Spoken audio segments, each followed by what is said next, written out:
Anyway, yeah. How are the snakes? Oh, snakes are fine. They're fine?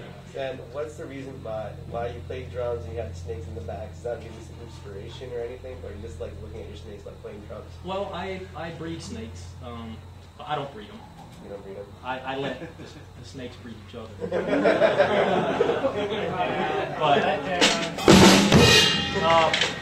Anyway, it's another hobby of mine. I breed and hatch snakes, particular species, and sell them.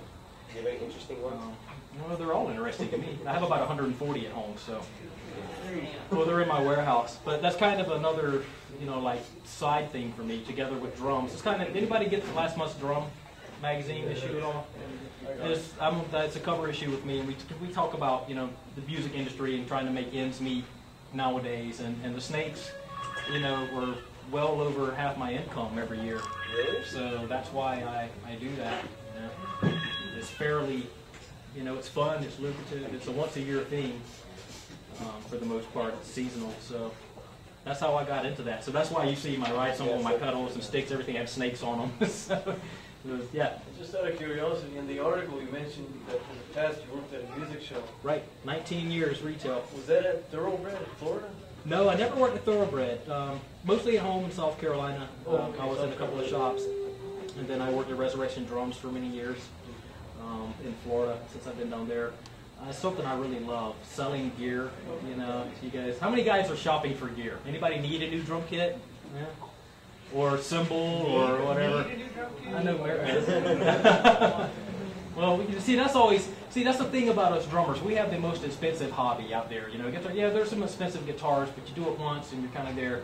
I mean, adding a $300 crash cymbal, that's, it's hard to do sometimes, especially in the tough economy and everything. But I am an advocate for spending money, right, and putting it into your craft. And I think of all types of little ways that, from being on the other side of the counter, that I would tell somebody, are you looking to add another dimension, another dynamic to your playing?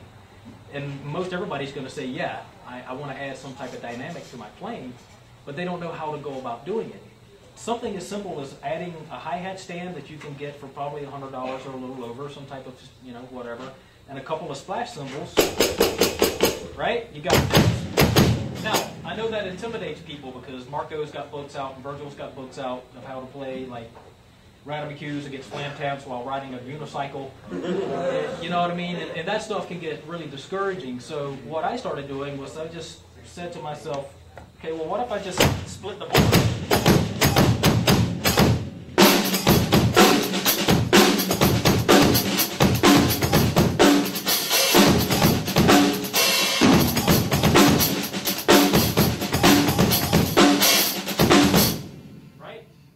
I didn't learn, any type of anything.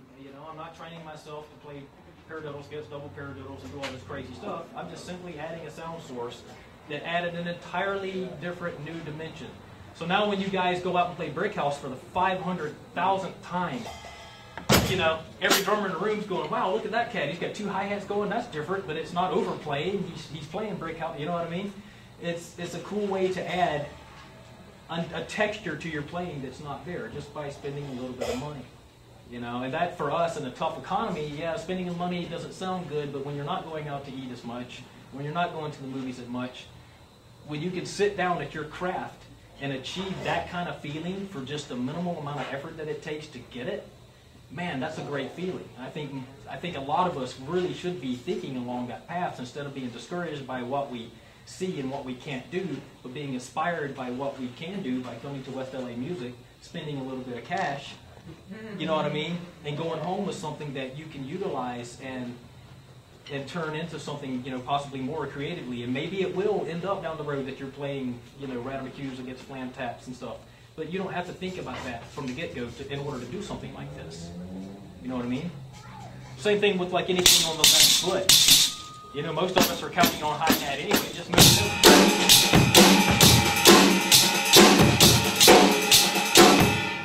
There's a sound source there that wasn't there before. Now people are going, where's that noise coming from? People are interested in you. You're playing. Before it was just a drum beat. Nobody, So there's all types of things that you can do. Textural little things that don't require a lot of the spending, going out and buying, you know, a whole new drum set or whatever, but utilize what you got and, you know, and add on to it and just play around, because really that's the fun of all of this, right? Supposed to be, at least. Well, anyway, anybody got anything else? Yo. I noticed the first Rise song you played. I'm not critiquing or anything, but I noticed you were kind of struggling. Oh, yeah.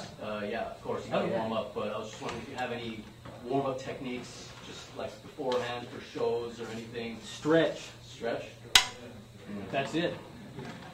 You know, and you know, one thing that I always tell people, you know, it's different when you're out on tour and you're playing this stuff an hour and 45 minutes every night for 8 months.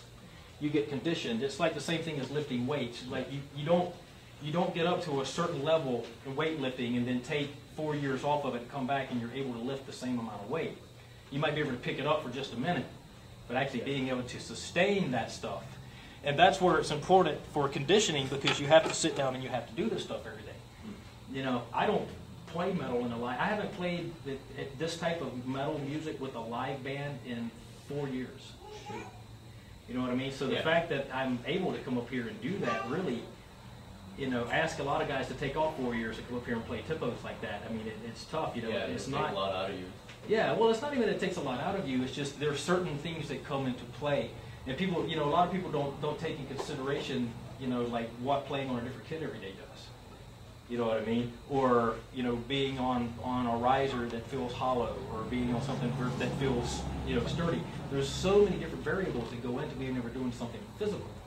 You know, but you take running for an example. If you can run much better on a tight, compact surface than you can loose gravel.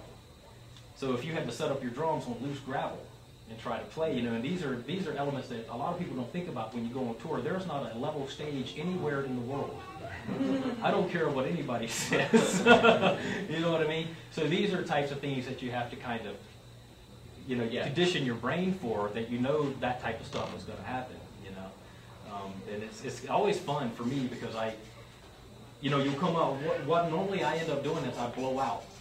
It's like I'll come out and I'll be hitting hard and feeling strong and feeling good, and then I'm thinking to myself, like halfway through, I'm like, wait a minute, I need to be pacing myself a little better. You know, and sometimes that happens a lot. And I used to do that, like with Hate Eternal. There was a tour we did where we came out and we opened with King of All Kings. And if anybody knows any of those songs, it's a solid 3.5 minutes of 250. You know, it's just solid, you know, single foot or bomb blast. You know, and we would come out and open with that thing. You know, Love and Creation was crazy when you were getting Cold Blood. Oh yeah, Still one of my favorite albums, man. Yeah, that stuff is nuts too. You know, but if I had to go play a set with those guys, it'd probably take me a good solid week. You know, of hammering it out, you know, and actually doing it. But you'll see as it goes on. I mean, I've got faster stuff. I've got a song at 260 I'm going to try to attempt at some point. But, you know, and it comes together, and it's funny how, like, as the nights go on, in any band you go see, they always get warmed up, and then by the time they're so warm, like, they're off the stage, you're like, come on, you know, I want to see some more. You guys are shredding. So it's always fun. It's constant battle, though. It's the same thing. Yeah.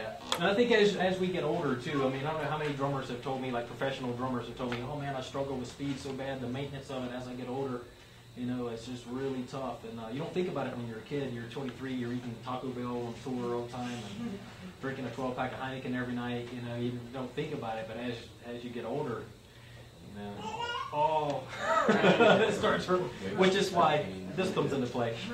So cheers.